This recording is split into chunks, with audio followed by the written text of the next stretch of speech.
I discovered through my brother's accidental text that our parents just gave him $130,000 for a house down payment. The same parents who told me 6 months ago they couldn't help with my business startup because I was too ambitious and needed to learn struggle builds character. The text revealed they're planning to ask me to increase my monthly support payments to them since I make good money now. I stared at my phone, remembering how I secretly moved my entire $300,000 savings last week.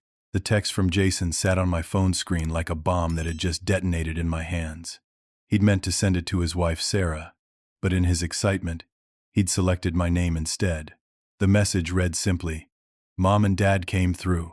The full $130K is in our account. We can close on the Riverside house next week." I read it 3 times before the full weight of those words sank in. $130,000. My parents, Robert and Linda, had just handed my younger brother Jason enough money to secure his dream house. These were the same parents who, just 6 months ago, had sat across from me at their kitchen table and explained why they couldn't possibly help with the $50,000 I needed to expand my consulting firm. "Tobias," my mother had said then, her hands folded primly on the worn oak surface, "you're 32 years old. It's time you learned to stand on your own 2 feet. Success that's earned means so much more than success that's given." My father had nodded sagely, adding his favorite refrain, "Struggle builds character, son. You'll thank us one day for not making things too easy for you." I'd accepted their decision with grace, even though I knew they had the money. Their house was paid off. They drove new cars every 3 years, and they took 2 vacations annually to Europe. But if they believed teaching me self-reliance was more important than helping me grow my business, who was I to argue? I'd simply gone to the bank, taken out a business loan at 8% interest, and made it work. Now, sitting in my apartment downtown, I thought back to all the times this pattern had played out over the years. When I was 17, I'd worked 3 jobs to buy my first car, a beat-up Honda Civic that barely ran. 2 months later, Jason got a brand new Ford Mustang for his 16th birthday. When I graduated high school as valedictorian, my parents took me to dinner at a local steakhouse. When Jason graduated with a 2.3 GPA, they threw him a party for 200 people at the country club. College had been the starkest example. I'd earned a full academic scholarship to the state university through years of late night, studying, and perfect grades. I'd still work 20 hours a week to cover living expenses, surviving on ramen noodles and determination. Jason?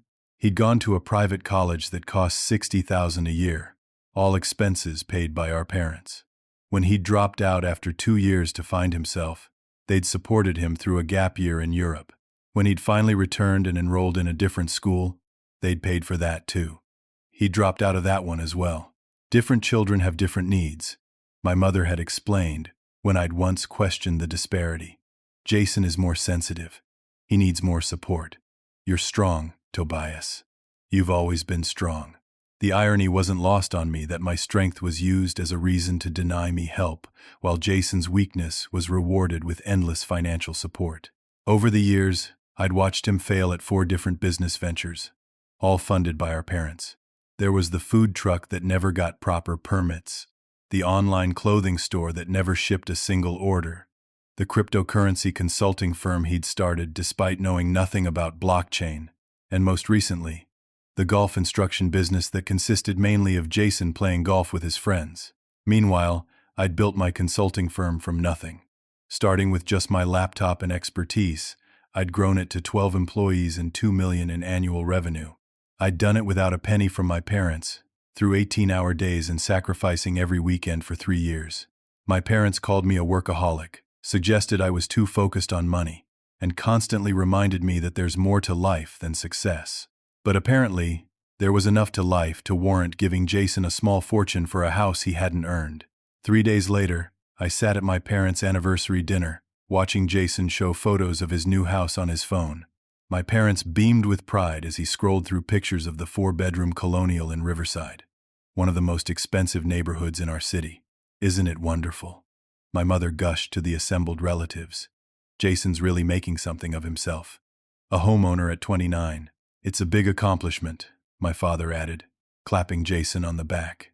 "Not many young people can afford a house like this today." No, I thought bitterly. They can't. Not without a six-figure gift from their parents. Congratulations, Jason, I said, raising my wine glass. It's a beautiful house. Thanks, bro, Jason replied, his face flushed with pride and alcohol. Yeah, we got super lucky with the financing. The down payment was the tough part, but we managed to pull it together. Pull it together, he said, as if he'd earned it himself. As if he hadn't been handed more money than most people see in 5 years. My mother turned to me then, her smile fading slightly. Maybe if you weren't so obsessed with your career, Tobias, you'd have a family home too. You're older than Jason, you know. It's time to think about settling down. Before I could respond, Jason's mouth ran ahead of his brain, as it often did after a few drinks. Yeah, thank God for Mom and Dad's special fund, right? $130K makes a hell of a down payment. The table went silent. Jason's face went white as he realized what he'd said. Sarah elbowed him hard in the ribs. My parents exchanged panicked glances. Special fund? I asked quietly. Oh, my mother said quickly. Just some savings we had set aside. For houses? I pressed. For family needs, my father said firmly, in the tone that meant the discussion was over. But I saw the truth written all over their faces. The guilt in my mother's eyes, the defiance in my father's jaw, the embarrassment in Jason's slumped shoulders. They'd given him a fortune while telling me I needed to struggle. 3 days after the anniversary dinner, my phone buzzed with a text from my mother. Family meeting tomorrow at 2 p.m. Important financial matters to discuss. Please don't be late. I arrived at my childhood home 5 minutes early, finding Jason's car already in the driveway, alongside my parents' matching SUVs. The house looked the same as always, a sprawling 5,000-square-foot Tudor that my parents had purchased 25 years ago for a fraction of its current value. The lawn was immaculate, maintained by a professional service that came twice a week. Everything about the place screamed financial comfort, yet my parents had always pleaded poverty when I needed help. Inside, I found them arranged in the formal living room like a tribunal. My parents sat together on the antique sofa they'd inherited from my grandmother, while Jason occupied the leather wingback chair that had always been my father's favorite. Sarah sat slightly apart, perched uncomfortably on an ottoman, her 7 months pregnant belly making her position look even more awkward. Tobias, my father began without preamble, we need to discuss the family's financial future. He produced a folder from the side table and opened it to reveal several typed pages. Your mother and I are getting older. We're both past 65 now, and we need to think about our retirement security. I thought your retirement was fully funded, I said. You've mentioned your portfolios and Dad's pension plenty of times. Circumstances change, my mother said. The economy isn't what it used to be. Healthcare costs are rising. We need to ensure we're protected. My father cleared his throat and continued. We've put together a family financial plan. As the most financially successful member of the family, we're hoping you'll step up to help support us in our golden years. He handed me a document. I scanned it, my disbelief growing with each line. They wanted me to contribute $3,000 monthly to their retirement fund. The document also outlined continued support for Jason and Sarah, including health insurance, car payments, and a monthly stipend for child-related expenses once their baby arrived. Let me understand this, I said slowly. You want me to pay $3,000 a month for your retirement while you continue supporting Jason financially? Jason has different needs, my mother said defensively. He's starting a family. Sarah can't work much longer with the baby coming. They need our help, and I don't? I couldn't keep the anger from my voice. 6 months ago, I asked for $50,000 to expand my business. You told me I needed to learn to struggle, that handouts would make me weak. Now Jason gets $130,000 for a house and ongoing support, while I'm expected to fund your retirement? You make good money, my father said. Over $300,000 a year according to what you've told us. $3,000 a month is barely 10% of your income. That's not the point, I said. Why is Jason exempt from contributing? Why does he get support while I'm expected to provide it? Because you're capable, my mother said, as if this explained everything. You've always been the responsible one, Tobias. Jason needs guidance. You don't need us. You never have. I did need you, I said quietly. I asked for help. You said no. And look how well you did without it, my father exclaimed, as if this proved their point. You're successful because we taught you independence. No, I corrected him. I'm successful despite you denying me the help you freely gave Jason. Sarah shifted uncomfortably on her ottoman, pulling out her phone. I saw her typing quickly, trying to look inconspicuous. Jason finally spoke up. Look, bro, it's not like I asked for this. Mom and Dad offered. When have you ever not asked for money? I shot back. The food truck, the online store, the crypto consulting you knew nothing about? Those were investments in his future, my mother said. Failed investments, I pointed out. How much have you given him over the years? 200,000? 300? That's not relevant, my father said stiffly. It's completely relevant if you're asking me to fund your retirement while you continue funding him. My phone vibrated. A text from Sarah. You should know they promised us another $200K when the baby comes. They said it's from your college fund they never had to use since you got scholarships. Thought you deserved to know. I stared at the message, then looked up at my parents. My college fund? The color drained from my mother's face. What? Sarah just informed me you're planning to give them another $200,000 from my college fund. The one you told me was only $30,000 and went to my expenses? Sarah! Jason turned on his wife. What the hell? He deserves to know, Sarah said quietly. This isn't right, and you all know it. How much was in my college fund? I asked, my voice deadly calm. My parents exchanged glances. Neither spoke. How much? The fund your grandparents left was substantial, my father finally admitted. But education expenses are high, and we felt the money was better used supporting the whole family. The whole family being Jason. You got scholarships, my mother said defensively. You didn't need it. I worked 3 jobs through college. I ate ramen for 4 years. I graduated with student loans despite having a full scholarship, because I still needed money for books and living expenses. And you had hundreds of thousands sitting in an account with my name on it? It was more complicated than that, my father said. But I was already standing. I need documentation of that fund. The original amount. Where it went. Everything. That's private financial information, my father said. It was my money, I countered. My grandparents left it for my education and future. You had no right to give it to Jason. We had every right, my mother said, her voice rising. We were the trustees. We decided what was best for our family. What was best, I said slowly, was taking money meant for me and giving it to your favorite son while making me work for everything. You're being dramatic, my father said, and you still haven't agreed to the retirement support plan. I looked at the document again, then at my family. Jason couldn't meet my eyes. Sarah looked ashamed. My parents sat rigid with indignation. I'll think about it, I lied. But first I want full documentation of my college fund and where that money went. We don't have to show you anything, my father said. Then you don't have to get any monthly support, I replied. I left them sitting in their formal living room, the unsigned financial plan sitting on their antique coffee table. As I drove away, I thought about the $300,000 I'd moved to new accounts the week before. I'd been planning to invest it in my business expansion. Now, I realized I might need it for something else entirely. That night, I couldn't sleep.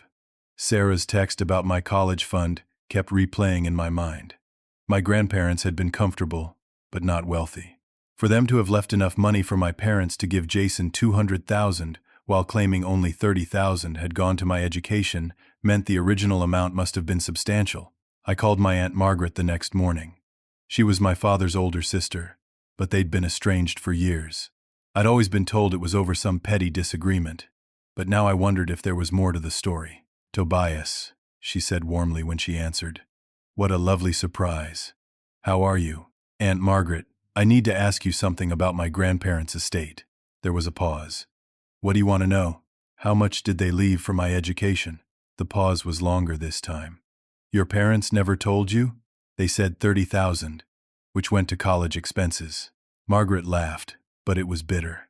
Oh, Tobias, this is why your father and I don't speak anymore. Your grandparents left you $400,000 specifically for your education and future. It was in a trust with your parents as trustees, but it was meant entirely for you. 400,000. The number hit me like a physical blow. They were supposed to use it for your education, then give you the remainder when you turned 25, Margaret continued. When I found out they'd been using it for Jason instead, I confronted them. Your father told me to mind my own business, and we haven't spoken since. Do you have proof of this? I have copies of the original trust documents. Your grandmother gave them to me as the alternate trustee in case something happened to your parents. I've kept them all these years, wondering if I should tell you. Can you send them to me? I'll do better than that. Can you meet me for lunch today? We met at a quiet restaurant downtown. Margaret hadn't aged well. Stress lines etched deep into her face, but her eyes were sharp and alert. She handed me a thick envelope. Everything's in there, she said. The original trust, bank statements from the first few years, and something else you should know about. I opened the envelope and began reading. The trust was clear. $400,000 for my education and future, to be managed by my parents but belonging entirely to me. The bank statements showed the account diminishing rapidly, with large withdrawals coinciding with Jason's various ventures and expenses. What's the something else? I asked. Margaret pulled out another document. Your maternal grandmother also left you money. $200,000 in a separate trust. I only found out about this one recently through a friend who worked at the bank. Your parents never mentioned it, did they? $600,000. My grandparents had left me $600,000, and my parents had stolen almost all of it.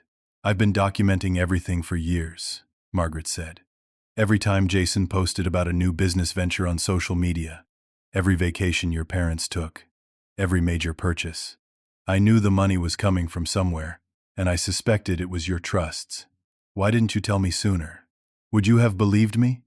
Your parents always painted me as the bitter sister who was jealous of their perfect family. I needed you to discover their true nature on your own. That afternoon, I confronted my parents with the documents. They didn't even try to deny it at first, just sat there, looking caught. Finally, my mother spoke. You didn't need it. You got scholarships. You were successful. Jason needed help. That wasn't your decision to make, I said. That money was mine. We were the trustees, my father said. We had discretionary power, to use it for my benefit, not to fund Jason's failures. We did what we thought was best for the family, he insisted. You stole from me to give to him, over and over again. How much total? They looked at each other. We don't have exact figures, my mother said. I do, I said, pulling out Margaret's documentation. $570,000 over 15 years. Everything except the $30,000 you claimed went to my education. You're being dramatic, my father said, his go-to response when cornered. I'm being accurate. You committed fraud. You violated your fiduciary duty as trustees. You stole my inheritance. You can't prove anything, my father said, but his voice wavered. Actually, I can. Aunt Margaret has been building a case for years.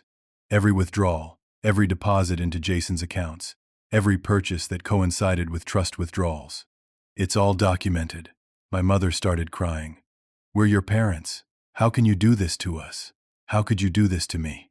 You took my money, gave it to Jason, and then had the audacity to tell me I needed to struggle, that I was too focused on money, that I should be happy with what I earned myself. You should be, my father said. Look what you've accomplished. You're successful because we didn't hand you everything. I'm successful despite you stealing my inheritance.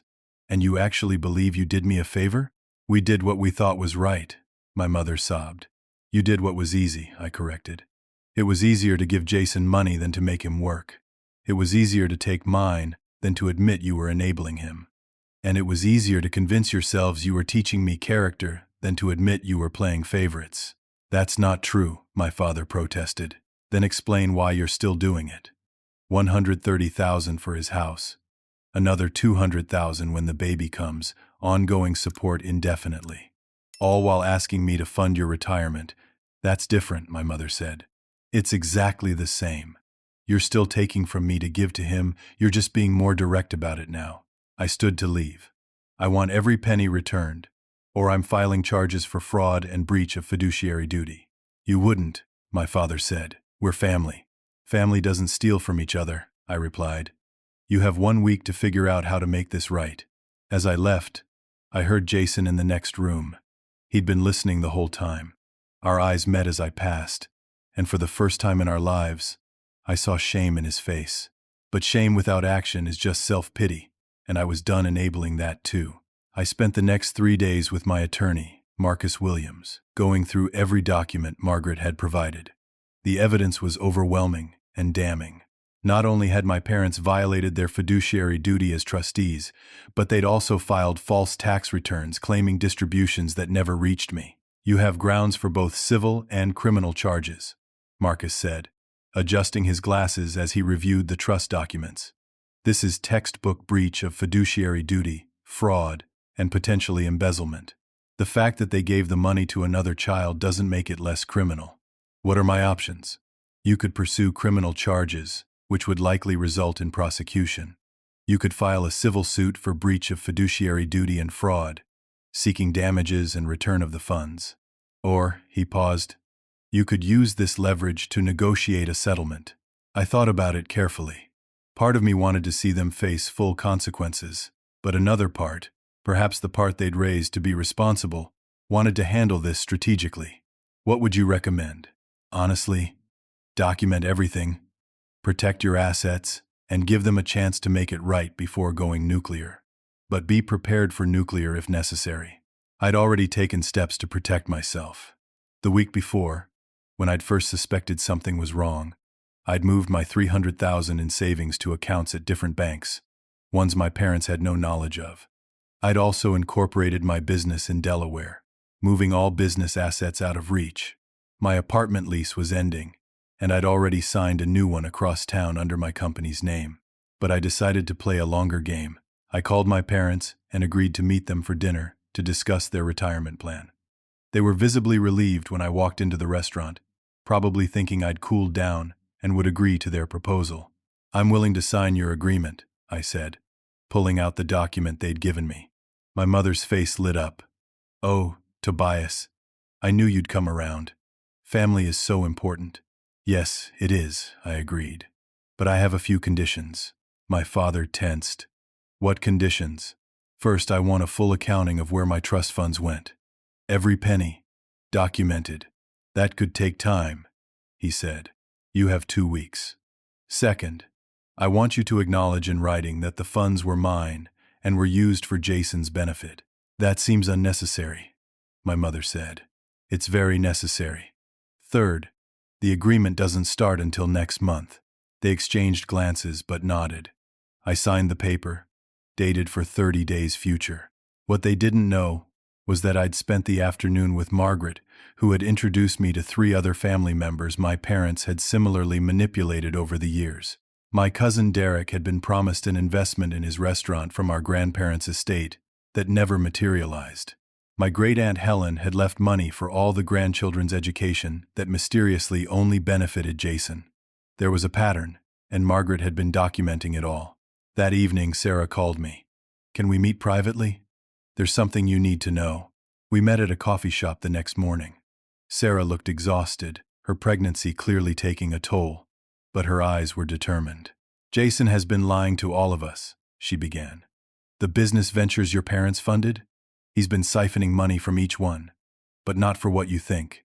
"What do you mean?" "He has a gambling problem, a serious one. He's hidden about $300,000 in debts from online poker and sports betting. Your parents don't know. They think the business has just failed." "Why are you telling me this?" "Because I'm leaving him after the baby is born, and I need help protecting my daughter's future. Your parents will try to give him more money for the baby, and it'll all go to his debts. I've been documenting everything, recording conversations, keeping screenshots of his gambling sites." She handed me a flash drive. "Everything's on here. Transaction histories, recordings of him admitting to taking money from the businesses for gambling, even a conversation where he laughs about how your parents are suckers who'll believe any sob story he tells them." "What do you want from me?" "I want to ensure my daughter doesn't grow up in this toxic cycle. I need your help to protect whatever money is meant for her from both Jason and your parents' enabling. I thought about it. I'll help you, but I need you to do something for me too. What? When the time comes, I need you to tell the truth about everything, publicly, in front of the whole family. Sarah nodded. After what they've all done to you? Gladly. Over the next week, I executed my plan methodically. I informed extended family members about what I'd discovered, backing everything with Margaret's documentation. I had Marcus draft letters regarding the trust fraud, ready to file with authorities. I created a detailed timeline of every dollar stolen from my trusts and where it went. My parents, meanwhile, thought they'd won. They started telling family members how I'd finally come to my senses and agreed to support them. They even began planning a European cruise with the money I'd supposedly be giving them. Jason called me, trying to smooth things over. Look, bro, I know things got heated, but we're family. I never meant for you to find out about the money that way. You never meant for me to find out at all, I corrected. Come on. It's not like you needed it. You're doing great, with no help from any of you. In fact, with active hindrance from all of you. That's dramatic. Is it? You took my inheritance while I worked 3 jobs. You gambled it away while I built a business from nothing. And you all convinced yourselves you were doing me a favor. There was silence on the line. Then, how did you know about the gambling? I know about all of it, Jason. Every bet, every debt, every lie you told our parents about why your businesses failed. Sarah, he said bitterly. That bitch. She's trying to protect your child from your addiction. Something our parents never did for you. I don't have an addiction. You owe $300,000 to gambling sites. I can stop any time. The denial was so complete, so practiced. I almost felt sorry for him. Almost. The anniversary party is next week, I said, changing the subject. The big one for Mom and Dad's 40th. All the family will be there. Yeah, so I have a speech prepared. You might want to make sure you're there for it. What are you planning? The truth, I said, and hung up. The week of the party, my parents called multiple times, wanting to confirm I'd be giving a toast. They had no idea what kind of toast it would be. They'd invited 50 relatives, including cousins from out of state, family, friends they considered close as blood, and even some of my father's business associates.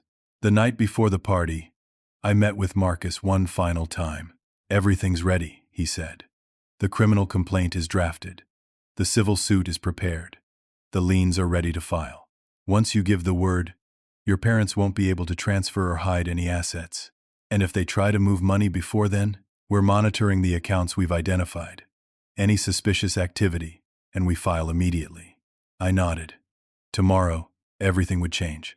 The family that had stolen from me, lied to me, and then had the audacity to ask me to support them would finally face consequences. But tonight, I had one more preparation to make. I created a presentation, complete with slides showing bank statements, trust documents, and fund transfers. I titled it, 40 Years of Parenting, a Tribute. They wanted me to honor them at their anniversary. I would, just not in the way they expected. The country club ballroom was decorated in gold and cream, my mother's favorite colors. 50 relatives and family friends filled round tables adorned with centerpieces of white roses and baby's breath. My parents sat at the head table, beaming in their formal wear, looking every inch the successful couple celebrating 4 decades of marriage. I arrived precisely at 7, wearing my best suit and carrying a laptop bag. Jason was already several drinks in, lounging at the bar with some cousins.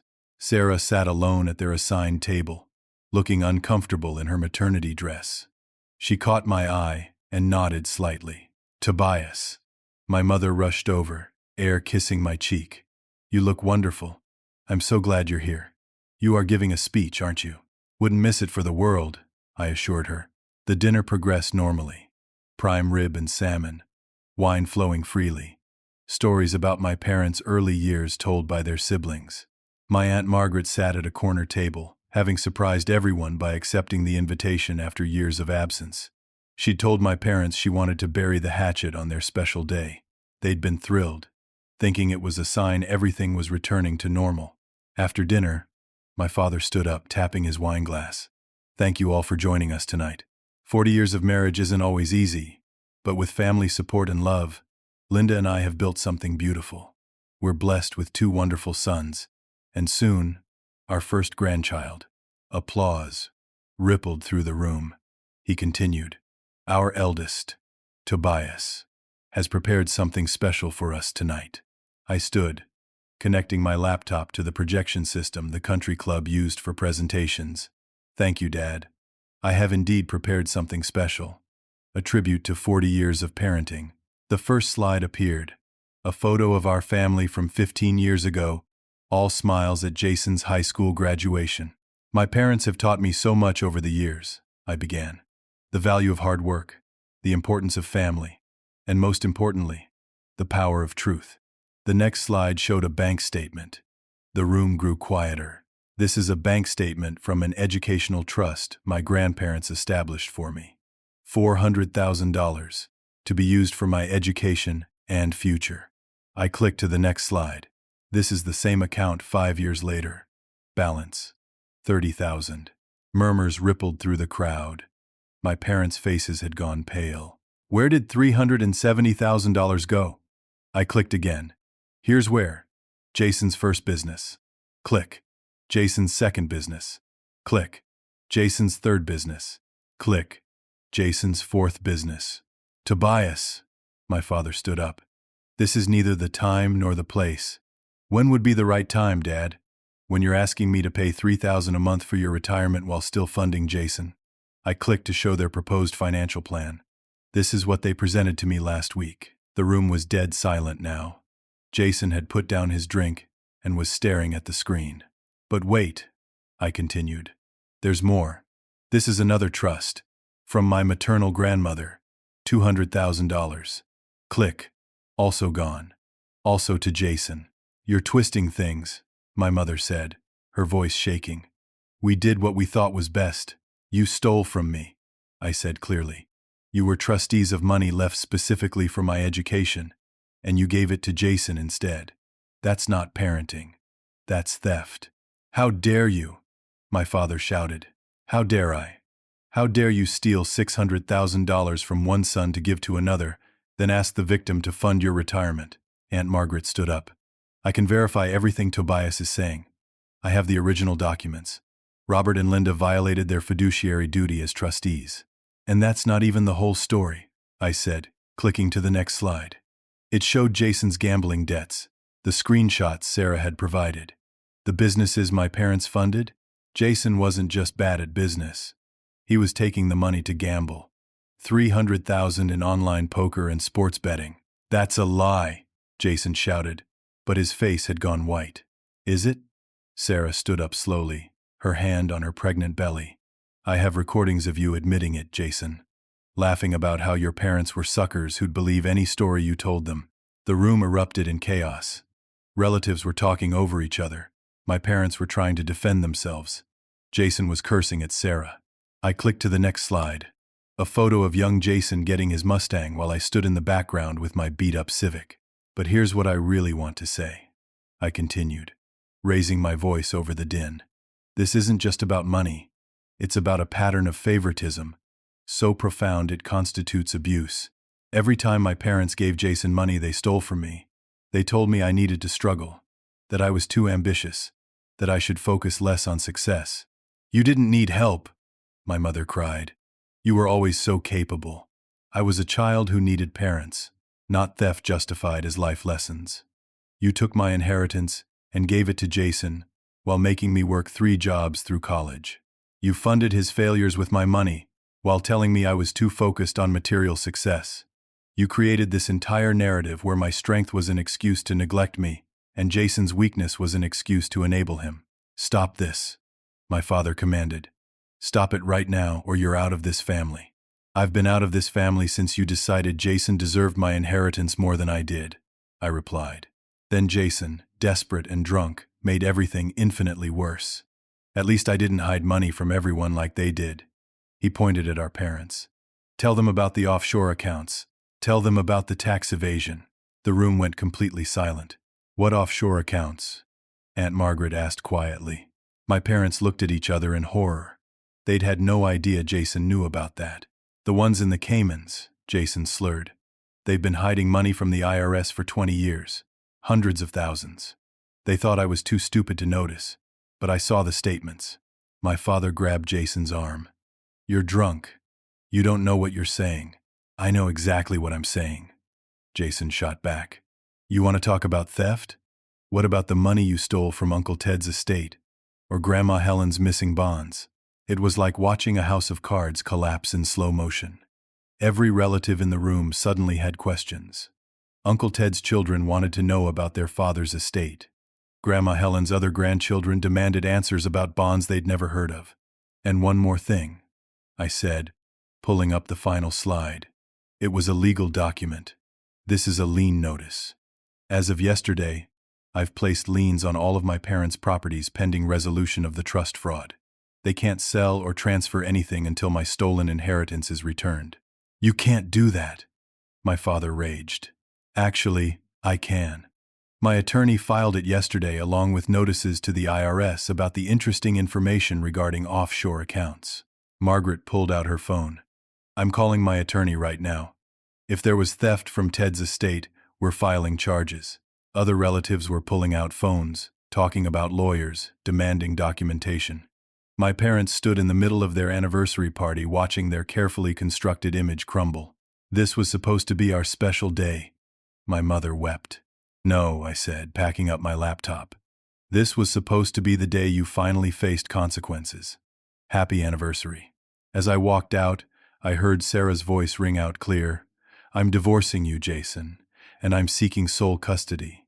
No child of mine is growing up in this toxic family dynamic. The last thing I saw before the ballroom doors closed was my father slumped in his chair, my mother sobbing, and Jason standing alone at the bar, finally understanding that his free ride had just ended spectacularly. The fallout from the anniversary party was immediate and devastating. Within 48 hours, my parents attempted to transfer their assets to Jason, only to discover the liens I'd placed made any transfers impossible. Their bank accounts were frozen pending investigation. They couldn't even access their retirement funds without court approval. Marcus called me the morning after the party. Your father's attorney reached out. They want to negotiate. What's their offer? They'll return $200,000 if you drop everything and sign an NDA. I laughed. They stole $600,000 and think I'll take a third to stay quiet? That's what I told them. They seemed to think you'd cave to keep the family together. The family was never together. It was just me on the outside funding everyone else. That afternoon, Jason showed up at my office. My receptionist called to warn me, but I let him up anyway. He looked terrible, unshaven, and clearly hungover. You destroyed everything, he said, slumping into a chair. I revealed everything. There's a difference. My wife left me. My parents won't speak to me. I'm getting calls from creditors I've been avoiding for months. Sounds like consequences. I need help. Tobias. I leaned back in my chair. You need help. After taking my inheritance, after watching our parents rob me blind, after 29 years of benefiting from their favoritism, now you need help. I know I screwed up. You didn't screw up, Jason. Screwing up is making a mistake. You made conscious choices, over and over, to take what wasn't yours and gamble it away. Did you know it was my money? He couldn't meet my eyes. Not at first. But later? Mom told me a few years ago. Said you didn't need it because you were successful. And you were fine with that? I figured you'd never find out. The honesty was surprising, if not refreshing. So as long as I didn't know I was being robbed, it was okay? It sounds bad when you put it that way. It is bad, Jason. It's theft. And you knew it. He was quiet for a moment. Then, the creditors are threatening to come after Mom and Dad. Some of the gambling debts, I use their information to secure. If they press charges for fraud, Mom and Dad could go to prison too. I stared at him. You used our parents' information to get gambling loans? Just a few times. Maybe 50,000 total. On top of the 300,000 you already owe? He nodded miserably. Get out of my office. Tobias. Get out. Now. He left, but the damage was done. Within hours, I got a call from a gambling creditor looking for Jason. When I explained I wasn't responsible for his debts, they informed me they'd be pursuing all legal avenues. including against anyone whose information was used to secure the loans. My parents' attorney called Marcus again. Your brother's creditors are circling. Your parents could face fraud charges from multiple sources now. They want to settle. Full restitution plus dommage. They don't have that much liquid. Then they'll have to liquidate assets. Their house, if necessary. 3 days later, Margaret called with news. The IRS Criminal Division has opened an investigation. Someone reported your parents for tax evasion based on Jason's drunken confession. Who reported them? Officially. Anonymous tip. Unofficially. Sarah. She scorched earth on this family. Can't say I blame her. Sarah had indeed gone nuclear. She'd filed for emergency sole custody, using Jason's gambling addiction and the family's legal troubles as evidence of an unsafe environment. She'd also provided authorities with recordings of Jason discussing using his parents' information for loans. But the real shock came a week later. 3 of Jason's former employees reached out to me independently. They'd worked at his various failed businesses and wanted me to know the truth about why they'd failed. He was embezzling.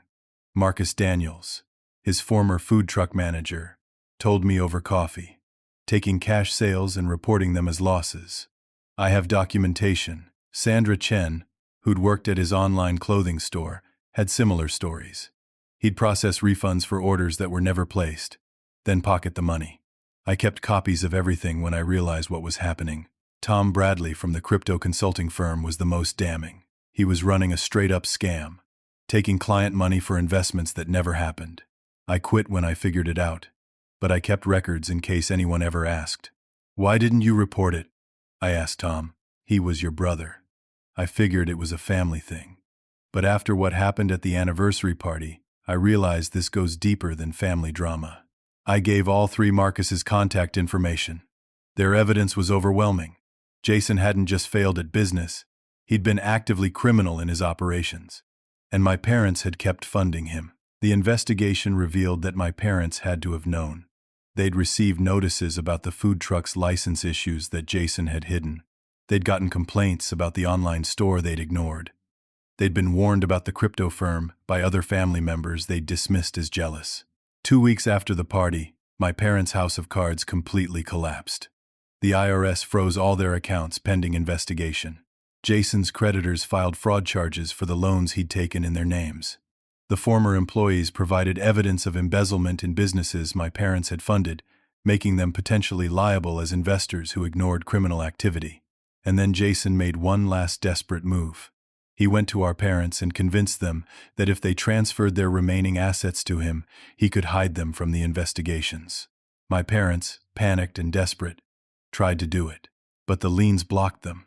The attempt was flagged immediately. And attempting to hide assets during a federal investigation, that upgraded their charges from civil to criminal. Marcus called me with the news. Your parents and Jason were just arrested for attempting to conceal assets from federal investigation. This is serious, Tobias. They're looking at real prison time. I felt something I hadn't expected. Sadness. Not for what was happening, but for what could have been. If they'd just been fair. If they'd just been honest. If they'd just been parents to both their sons instead of enablers to one and thieves to the other. Sarah called that evening. I wanted you to know the baby came early. A girl. I named her Margaret, after your aunt. How are you doing? Better now that I'm away from that toxic mess. Tobias, I'm sorry. I should have told you sooner about the money. You told me when you could. That's what matters. Jason's been calling from jail. I haven't answered. Good. Focus on Margaret. The little one, I mean. Your aunt has been amazing. She's helping me find a lawyer for the divorce and custody. If you need anything, actually, there is something. Jason had one legitimate idea once, before the gambling got bad. A small coffee shop. He wrote a business plan and everything. I still have it. Would you consider looking at it? As a potential investment? I need to support my daughter, and I can't go back to my old job with a newborn. Send it over. If it's viable, we'll make it happen. Really. You stood up for truth when it cost you everything. That's the kind of person I want to invest in. 6 months after the anniversary party, the legal proceedings reached their conclusions. The courtroom was nearly empty. Just family members, attorneys, and a few reporters who'd caught wind of the sensational family fraud case. My parents, looking aged beyond their years, stood as the judge read their sentences. They'd pled guilty to tax evasion, trust fraud, and attempting to conceal assets from federal investigation. My father received 3 years in federal prison, my mother 2 years with 1 suspended pending cooperation with ongoing investigations. They were also ordered to pay $1.2 million in fines and restitution. Jason's sentencing was separate and worse. The embezzlement charges from his businesses, combined with fraud for the gambling loans taken in our parents' names, earned him 5 years in federal prison. His gambling creditors were forced to write off the debts as part of his bankruptcy, but his reputation was destroyed. I sat in the back of the courtroom, feeling no satisfaction in their downfall. This wasn't winning. This was just the end of losing. Through the legal proceedings, I'd recovered my full inheritance plus damages, nearly $1.8 million total. The money came from the forced sale of my parents' house, their retirement accounts, and various investments they'd hidden over the years. The IRS took their share first, of course, but there was enough left for full restitution. But I didn't abandon them entirely. After the sentencing, I met with Marcus to set up a trust. I want to create a fund for my parents' basic living expenses when they're released. Nothing extravagant. A small apartment, utilities, food, managed by a third party so they can't access the principal. That's generous, considering everything. It's not generosity. It's humanity. They're still my parents, even if they failed at it. What about Jason? Jason needs to figure it out himself. That's what they always said I should do. Let's see if they were right about struggle-building character. Sarah's coffee shop, Margaret's place, opened 3 months after the trial. I'd invested the $50,000 my parents had once denied me, and she'd turned it into something special. The business plan had been solid. One of the few things Jason had created that wasn't a scam. Sarah had refined it, adding a children's play area and partnering with local artists for displays. Opening day was packed. Aunt Margaret was there, holding baby Margaret. Several of Tobias's employees came to support. Even some of the relatives who discovered their own inheritances had been pilfered showed up, having forgiven me for being the messenger of hard truths. "This is what investment is supposed to look like," Margaret said, watching Sarah train her first employee. "Supporting someone with a real plan and real commitment. It's what my grandparents intended their money to do," I replied. "Build futures, not enable destruction." A month later, I received a letter from Jason in prison. "Tobias, I know you probably don't want to hear from me, but I need to say this. For the first time in my life, I can't run to mom and dad. I can't charm my way out of consequences. I can't gamble my way to a quick fix. I'm in therapy here. Real therapy. Not the joke sessions mom sent me to as a kid where I learned to manipulate better. The therapist asked me when I first knew what we were doing to you was wrong. The truth? I always knew. Even as a kid, I knew you worked harder, deserved more, and got less. But it benefited me, so I stayed quiet. I'm not asking for forgiveness. I haven't earned it. I'm just letting you know that I finally understand. You didn't destroy our family. You revealed what it really was. And that truth is what destroyed the lies we'd built everything on. I'm getting clean here. No gambling for 6 months now, though it's not like I have access anyway. When I get out, I don't expect anything from you. But if you're willing, I'd like to prove that I can be different. Not for money, not for support, just to maybe have a brother who doesn't hate me. Jason." I read it 3 times before responding. "Jason, I don't hate you. I hate what you became because our parents never let you struggle enough to become anything else. When you get out, if you're truly clean and truly ready to work, there's a position at Margaret's place. Entry level, minimum wage, no special treatment. Sarah's willing to give you a chance, but one slip and you're gone. This isn't forgiveness. It's opportunity. What you do with it will determine if we can ever be brothers again." Tobias. My business thrived with the recovered capital. I expanded to 3 cities, hired 30 more employees, and started a scholarship fund for first-generation college students whose families couldn't or wouldn't support them. I named it after my grandparents, honoring their original intention for the money. The application process was rigorous. But one essay question mattered most. Describe a time when you had to succeed without support, and what you learned from it. Every year, I personally read every application. I looked for the ones like me, the ones who'd been told they were too ambitious, too focused on success, too strong to need help. I gave them what I'd never gotten: recognition that strength doesn't mean you don't deserve support. A year after the trial, my mother was released to house arrest. She sent me a letter. "Tobias, I've had a lot of time to think. You were right about everything. We stole from you, lied to you, and convinced ourselves it was good parenting. The truth is, it was easier to give Jason everything than to watch him fail. And it was easier to deny you than to admit we were failing him by enabling him. You succeeded because of who you are, not because of what we did or didn't give you. I'm sorry it took losing everything to see that. Your father still believes we did nothing wrong. He thinks this is all your fault for not keeping family business private. But I know better now. We created this situation with every dollar we stole, every lie we told, and every time we chose Jason's comfort over your rights. I don't expect forgiveness. I just wanted you to know that one of us, at least, understands what we did." Mom. I visited her once, in the small apartment the trust paid for. She looked older, smaller, humbled. We sat across from each other at a worn table, drinking coffee in silence for a while. "The coffee shop Sarah opened," she finally said. "I heard it's doing well." "It is. She works hard. And the baby? Growing fast. Walking now. I'm glad you helped them. I invested in them. There's a difference between help and investment." She nodded. "I understand that now. We never became close again, but we found a kind of peace." She attended therapy, both individual and family counseling that the trust required.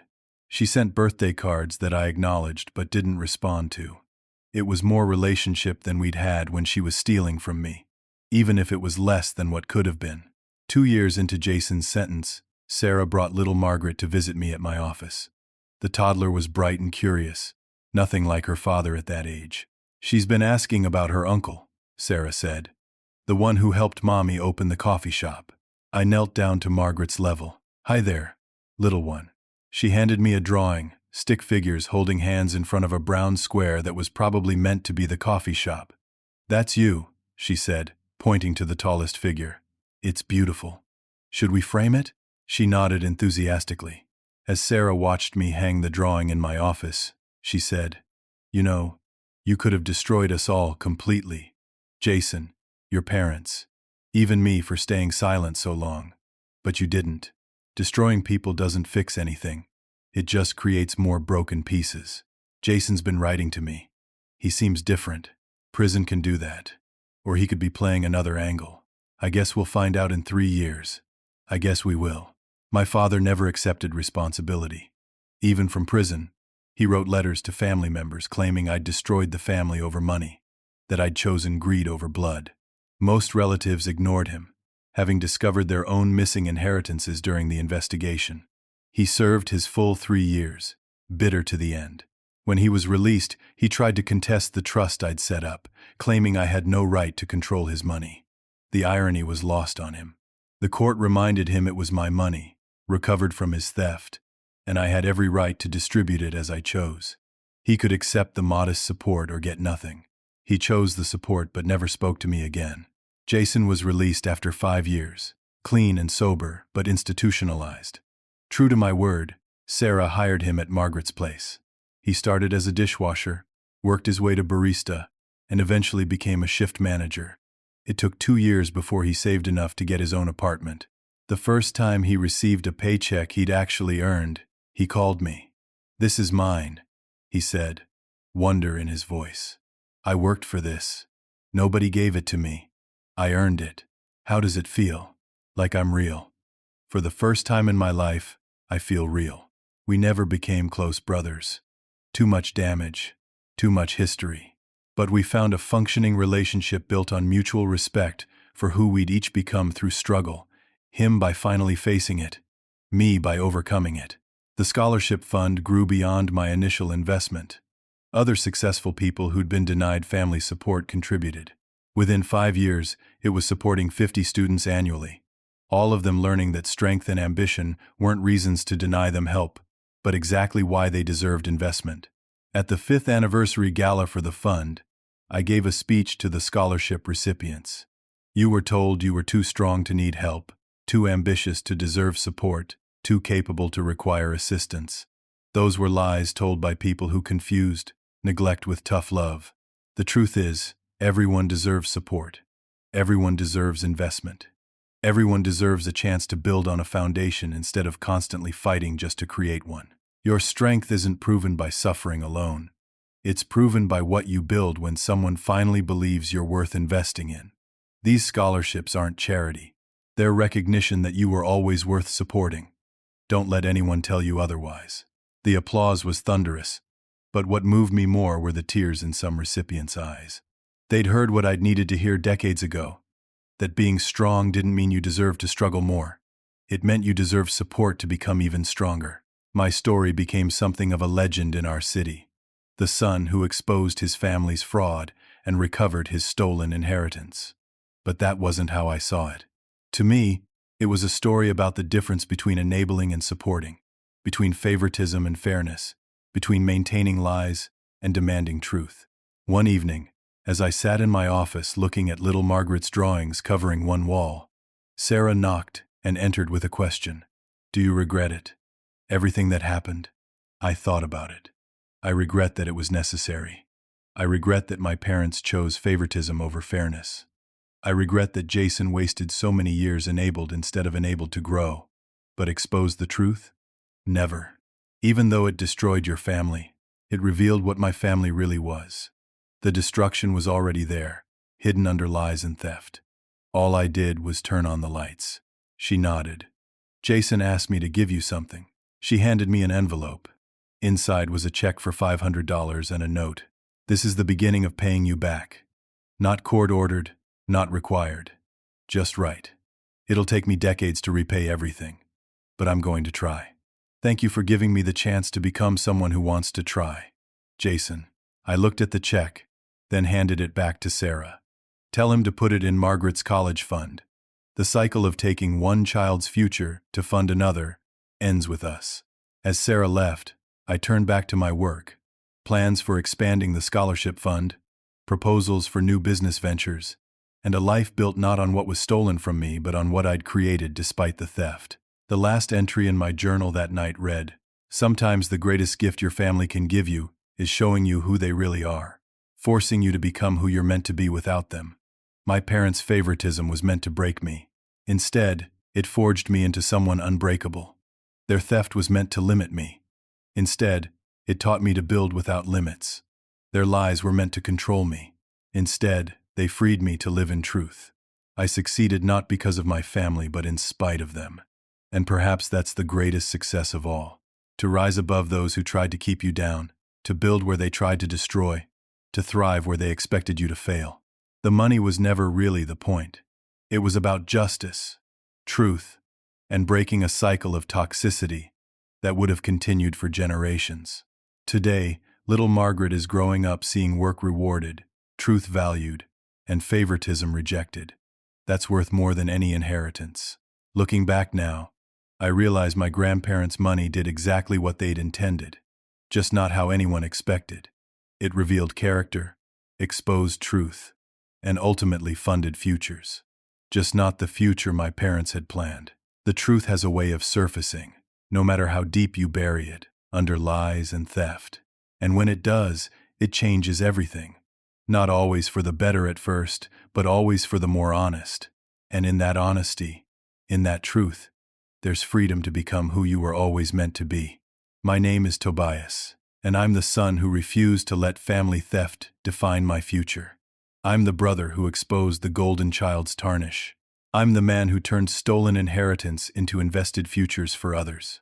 But most importantly, I'm proof that sometimes the best revenge isn't destruction. It's success that lifts others up while letting those who wronged you face the natural consequences of their choices.